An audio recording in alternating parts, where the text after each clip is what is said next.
Хэрэв ослын гэрч болох эсвэл осолд орвол яах ёстой вэ? Цус овоох анхны усламж шархан дээрх шороо осыг цэвэр ус эсвэл давсны уусмасаар цэвэрлэж алчуур эсвэл даавуугаар дарж цус алтлыг зогсооно. Бактерийн халдвараас урьдчилан сэргийлэхийн уулт шархыг боол эсвэл линээр боож шархны хэсгийг зүрхнээс өндөр өргөв.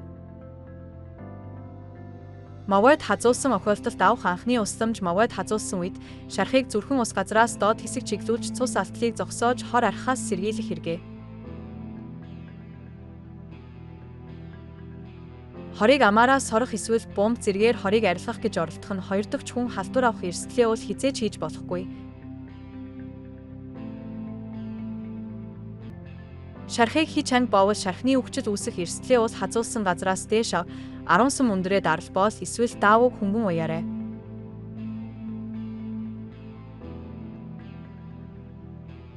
Яс булчингийн гэмэл.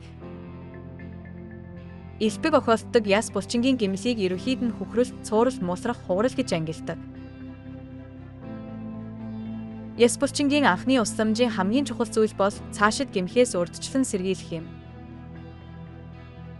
Эхлээд гэмсэн хэсгийг хөдлөхгүй өвчнийг ухаан байдалд байрлуулсны дараа чиг болон боол хийн.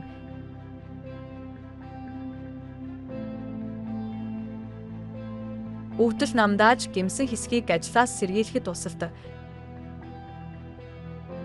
Анхны усламж үзүүлсний дараа гэмсэн хэсгийг дээр юм уу зуулвчин дээр авна. Таны эрүүл мэнд аюулгүй байдлыг хамгаалах усаа нууц гэж байхгүй. Аюулгүй байдлын нууц нь энгийн зарчмуудыг байнга санаж байх юм. Тиймээс хэн ч үүнийг хийж чадна.